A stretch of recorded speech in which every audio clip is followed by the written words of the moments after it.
Hello hi, ഞാൻ ഉണ്ണികൃഷ്ണനാണ്. ഇന്ന് നമുക്കൊരു അടിപൊളി മൈസൂർ മസാല ദോശ കഴിച്ചാലോ. ഇത് തിരുവനന്തപുരം പത്മനാഭസ്വാമി ക്ഷേത്രത്തിൻ്റെ പടിഞ്ഞാറേ നടയിലുള്ള ഹോട്ടൽ അന്നപൂർണ്ണയാണ്. ഇവിടെ മൈസൂർ മസാല ദോശ കിട്ടും കേട്ടോ.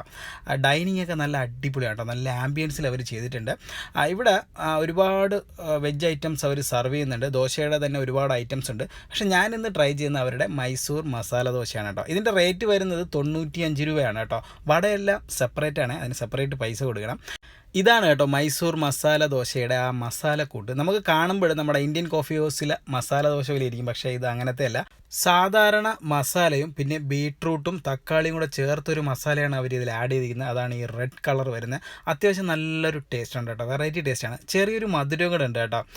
ഓരോ കടയിലും ഓരോ ടേസ്റ്റിലാണ് അവർ മൈസൂർ മസാല ദോശയുടെ മസാല പ്രിപ്പറേഷൻ ചെയ്യുന്നത്. എന്തായാലും ഇത് നല്ലൊരു ടേസ്റ്റാണ്. നിങ്ങളൊരു മസാല ദോശ പ്രേമിയാണെങ്കിൽ തീർച്ചയായിട്ടും ഇഷ്ടപ്പെടും. അപ്പോൾ ഇതൊഴി പോകുമ്പോൾ ജസ്റ്റ് ഒന്ന് ട്രൈ ചെയ്യാൻ മറക്കണ്ട കേട്ടോ.